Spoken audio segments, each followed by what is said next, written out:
ನಮಸ್ಕಾರ ಎಲ್ಲರಿಗೂ ಮತ್ತೊಮ್ಮೆ ಸ್ಕೂಲ್ ಟೆಕ್ ಕರ್ನಾಟಕ ಯೂಟ್ಯೂಬ್ ಚಾನಲ್ಗೆ ಸ್ವಾಗತ. ನೀವಿನ್ನೂ ಚಾನಲ್ನ ಸಬ್ಸ್ಕ್ರೈಬ್ ಮಾಡ್ಕೊಂಡಿಲ್ಲ ಅಂದ್ರೆ ಖಂಡಿತ ಸಬ್ಸ್ಕ್ರೈಬ್ ಮಾಡ್ಕೊಳ್ಳಿ ಮತ್ತು ಈ ವಿಡಿಯೋ ಲಿಂಕ್ ಅನ್ನ ನಿಮ್ಮ ಫ್ರೆಂಡ್ಸ್ಗಳಿಗೆ ವಾಟ್ಸಪ್ ಮುಖಾಂತರ ಶೇರ್ ಮಾಡಿರಿ. ನಾವಿವತ್ತು ನೋಡ್ತಾ ಇದ್ದೀವಿ ಸಮಾಜ ವಿಜ್ಞಾನ 7ನೇ ತರಗತಿಯ ಭಾಗ 1ರಲ್ಲಿ ಅಧ್ಯಾಯ 5 ಬ್ರಿಟಿಷ್ ಪ್ರಾಬಲ್ಯದ ಬೆಳವಣಿಗೆ, ಸಾಮಾನ್ಯ ಶತಕ 1758ರಿಂದ 1856. ಸೊ ಈ ಅಧ್ಯಾಯದ ಎಲ್ಲ ಪ್ರಶ್ನೋತ್ತರಗಳನ್ನು ನಾವಿವತ್ತು ನೋಡೋಣ, ಅದು ಕೂಡ ನ್ಯೂ ಸಿಲೆಬಸ್ ಪ್ರಕಾರ. ಮುಖ್ಯ ಇಸ್ವಿಗಳು ಇವುಗಳನ್ನ ನೆನ್ಪಿಟ್ಕೊಳ್ಳಿ. 1764 ಬಕ್ಸಾರ್ ಕದನ, 1765 ದಿವಾನಿ ಹಕ್ಕಿನ ಪ್ರಾಪ್ತಿ, 1799ರಿಂದ 1805 ವೆಲ್ಲೆಸ್ಲಿಯ ಆಡಳಿತ ಸಹಾಯಕ ಸೈನ್ಯ ಪದ್ಧತಿ, 1848 ಡಾಲ್ ಹೌಸಿಯ ಆಡಳಿತ ದತ್ತು ಮಕ್ಕಳಿಗೆ ಹಕ್ಕಿಲ್ಲ ನೀತಿ. ಇನ್ನು ಅಭ್ಯಾಸಗಳನ್ನ ನೋಡೋಣ. ಮೊದಲನೇ ಮುಖ್ಯ ಪ್ರಶ್ನೆ, ಖಾಲಿ ಬಿಟ್ಟ ಸ್ಥಳಗಳನ್ನು ಸೂಕ್ತ ಪದದಿಂದ ಭರ್ತಿ ಮಾಡಿ. ಮೊದಲನೇ ಪ್ರಶ್ನೆ, ಸಹಾಯಕ ಸೈನ್ಯ ಪದ್ಧತಿ ಜಾರಿಗೆ ತಂದವರು ಲಾರ್ಡ್ ವೆಲ್ಲೆಸಿ. ಇಲ್ಲೇ ಇದೆ ನೋಡಿ, ಸಹಾಯಕ ಸೈನ್ಯ ಪದ್ಧತಿ ಲಾರ್ಡ್ ವೆಲ್ಲೆಸಿ, ಲಾರ್ಡ್ ವೆಲ್ಲೆಸ್ಲಿ. ಎರಡನೇ ಪ್ರಶ್ನೆ, ರಾಬರ್ಟ್ ಕ್ಲೈವ್ನು ಮೊಘಲ್ ರಾಜ 2ನೇ ಶಾ ಆಲಂನೊಂದಿಗೆ ಒಪ್ಪಂದ ಮಾಡಿಕೊಂಡನು. ಮೂರನೇ ಪ್ರಶ್ನೆ, ರೆಗ್ಯುಲೇಟಿಂಗ್ ಆಕ್ಟ್ ಜಾರಿಗೆ ಬಂದ ವರ್ಷ 1773.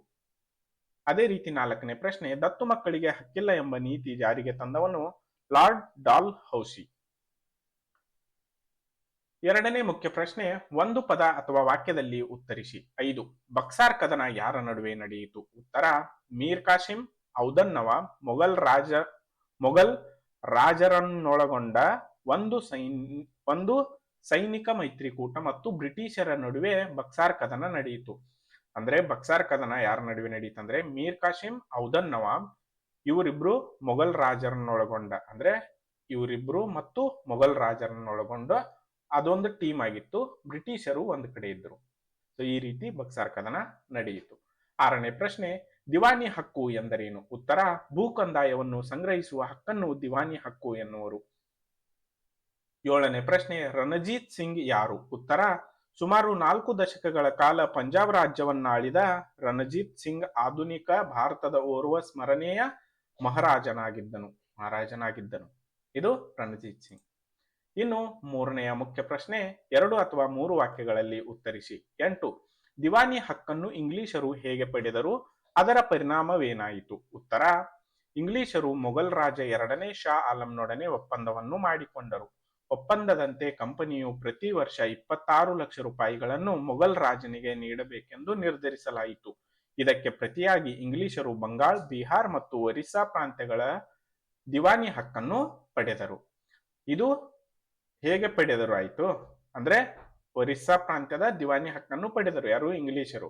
ಅದಾದ್ಮೇಲೆ ಇದರ ಪರಿಣಾಮ ಏನಾಯ್ತಂದ್ರೆ, ಈಸ್ಟ್ ಇಂಡಿಯಾ ಕಂಪನಿಯು ದಿವಾನಿ ಹಕ್ಕಿನ ಮೂಲಕ ಬಂಗಾಳದಲ್ಲಿ ಅಧಿಕೃತ ಸಾರ್ವಭೌಮತ್ವವನ್ನು ಪಡೆದುಕೊಂಡಂತಾಯಿತು. ಬಂಗಾಳ ತೀವ್ರ ಆರ್ಥಿಕ ಶೋಷಣೆಗೆ ಒಳಗಾಯಿತು. ಇದು ಇದರ ಪರಿಣಾಮ, ದಿವಾನಿ ಹಕ್ಕ ಪಡೆದುಕೊಂಡ ಪರಿಣಾಮ. 9ನೇ ಪ್ರಶ್ನೆ, ಸಹಾಯಕ ಸೈನ್ಯ ಪದ್ಧತಿಯ ಪರಿಣಾಮಗಳು ಯಾವುವು? ಉತ್ತರ, ಸಹಾಯಕ ಸೈನ್ಯ ಪದ್ಧತಿಯ ಪರಿಣಾಮಗಳು ಸೈನಿಕ ವೆಚ್ಚದ ಆಗಾದ ಹೊರೆಯು ಭಾರತದ ರಾಜ್ಯಗಳನ್ನು ಆರ್ಥಿಕವಾಗಿ ದುರ್ಬಲಗೊಳಿಸಿತು. ಅಂದ್ರೆ ಸೈನಿಕ ವೆಚ್ಚದ ಅಗಾಧ ಹೊರೆಯು ಭಾರತದ ರಾಜ್ಯಗಳನ್ನು ಆರ್ಥಿಕವಾಗಿ ದುರ್ಬಲಗೊಳಿಸಿತು. ಬ್ರಿಟಿಷರು ಭಾರೀ ಭೂಪ್ರದೇಶವನ್ನು ತಮ್ಮ ಹತೋಟಿಗೆ ತೆಗೆದುಕೊಂಡರು. ಈ ಪದ್ಧತಿಯನ್ನು ಒಪ್ಪಿಕೊಂಡ ರಾಜರು ಪರೋಕ್ಷವಾಗಿ ಬ್ರಿಟಿಷರ ಅಧೀನರಾದರು. ಈ ನೀತಿಗೆ ಒಳಪಟ್ಟ ರಾಜ್ಯಗಳು ತಮ್ಮ ಪರಮಾಧಿಕಾರವನ್ನೇ ಕಳೆದುಕೊಂಡವು. ಇದು ಸಹಾಯಕ ಸೈನ್ಯ ಪದ್ಧತಿಯ ಪರಿಣಾಮಗಳು. 4 ನೋಡಿ. ಇನ್ನು 10ನೇ ಪ್ರಶ್ನೆ, ದತ್ತು ಮಕ್ಕಳಿಗೆ ಹಕ್ಕಿಲ್ಲ ನೀತಿಯು ಏಕೆ ನ್ಯಾಯಬದ್ಧವಾಗಿರಲಿಲ್ಲ? ಉತ್ತರ, ದತ್ತು ಮಕ್ಕಳಿಗೆ ಹಕ್ಕಿಲ್ಲ ನೀತಿಯು ನ್ಯಾಯಬದ್ಧವಾಗಿರಲಿಲ್ಲ ಏಕೆಂದರೆ ಈ ನೀತಿಯು ಭಾರತದಲ್ಲಿ ಪ್ರಾಚೀನ ಕಾಲದಿಂದಲೂ ಆಚರಣೆಯಲ್ಲಿದ್ದ ದತ್ತು ಸ್ವೀಕಾರ ರೂಢಿಗೆ ವಿರುದ್ಧವಾಗಿತ್ತು.